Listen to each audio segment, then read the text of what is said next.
ローウォーズファンの皆様、おはようございます。本日はタイタンの衝突イベント3日目ということで、イグニス縛りでタイタンの大乱闘を戦う催しが開催されています。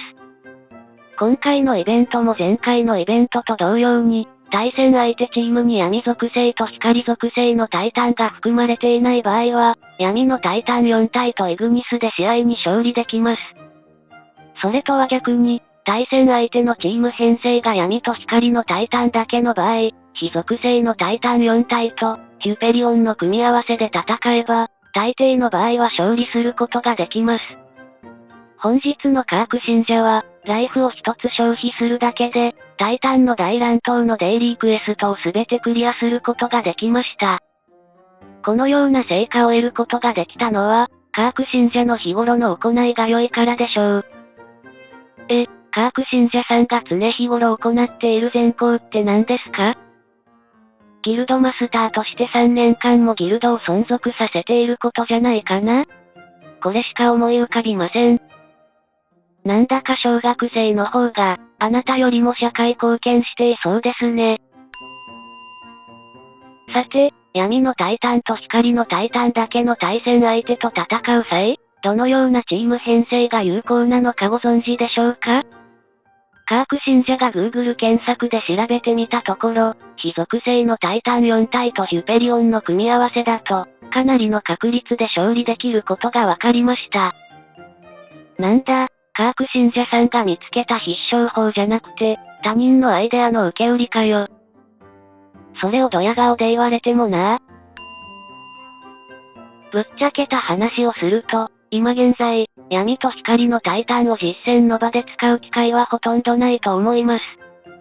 なぜならば、闇と光のタイタンをマックスパワーまで育てたプレイヤーが、現状ではほとんどいないからです。しかしながら、いつの間にかギルド戦でも闇と光のタイタンの使用が解禁されているので、闇と光のタイタンに対しての攻略法を学んでも損はないと思います。カーク信者はギルド戦にて、闇と光のタイタンの使用が解禁されていることを今日まで知りませんでしたが、視聴者の皆さんはご存知だったでしょうか？戦闘訓練の画面にて、ギルド戦という選択肢を見つけたので、ひょっとしたらすでにギルド戦でも、闇と光のタイタンを使えるかもしれないと考えました。そこで、ギルド戦の画面にて、タイタンの防衛チームの変更画面を見たところ、いつの間にか、闇と光のタイタンを選択できるようになっていたのです。あれ、いつの間に、闇と光のタイタンがギルド戦で使えるようになったのかな？もし、視聴者様の中に、このことをすでにご存知の人がおられましたら、いつ頃から闇と光のタイタンがギルド戦で使えるようになっていたのか、動画のコメント欄にて教えていただけたら幸いです。カーク信者的には、当面は闇と光のタイタンがギルド戦で使えるようになると思っていなかったので、このことをたった今発見して、かなり驚いています。ひょっとしたら、数ヶ月前からこのような状況だったのかもしれませんが、カーク信者がギルド戦で対戦する相手が闇と光のタイタンを起用しているのを見たことがなかったので、この事実に全く気がつきませんでした。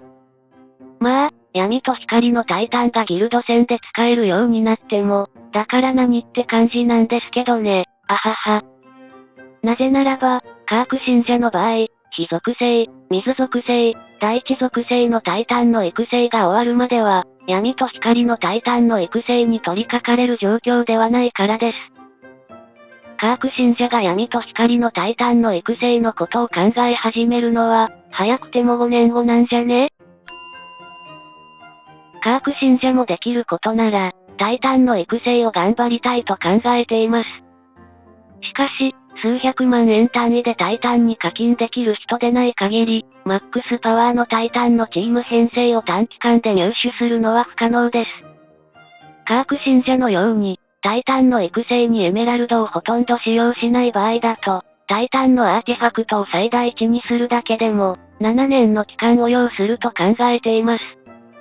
今お話しした内容は、あくまで、火属性、水属性、第一属性のタイタンのアーティファクトの話で、闇と光のタイタンのアーティファクトに関しては、どれくらいの時間が必要なのか全く想像もできません。ゴールドリーグについて、話をするよ。ゴールドリーグの上位ギルドに所属して、ギルド活動を楽しんでいる人はご存知だと思いますが、ゴールドリーグは、かなり高額な課金をした人たちが集う場所です。さらに、ゴールドリーグのギルドに所属していて、ギルド戦に出場する20人のメンバーに選ばれている人は、間違いなく、1ヶ月間に数万円もの課金を継続し続けているプレイヤーのはずです。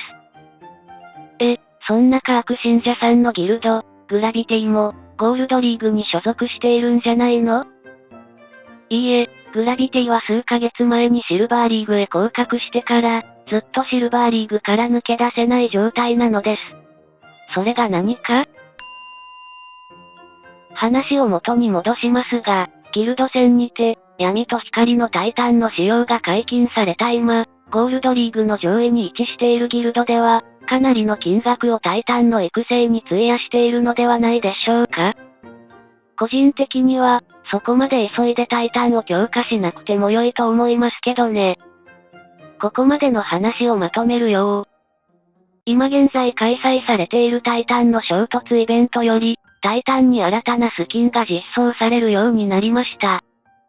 そして、今後はタイタンもヒーローと同様に、定期的に新スキンが実装され続けることが容易に想像できます。つまり、マックスパワーのタイタンをギルド戦で使いたいと考える限り、延々とエメラルドをタイタンの育成に注ぎ込まなくてはならないということです。あなたのお財布が、それに耐え続けることができるのならいいのですが、そこまで金銭的なゆとりのある人など、そんなにいないと思います。カーク信者も数ヶ月前に少しだけ、タイタンの育成を頑張った時期がありました。しかし、カーク信者の場合は、あっという間に予算が尽きてしまい、今では、無課金崇拝主義のプレイヤーに逆戻りです。あはは。まあ、ゲームの楽しみ方は人それぞれなので、課金をして思いっきりヒーローウォーズを堪能する楽しみ方も良いと思います。正直な話、カーク信者がお金持ちだったらよかったのにと、いつも考えています。それでは、今回も動画を最後までご視聴していただき、ありがとうございました。また次回の動画でお会いしましょう。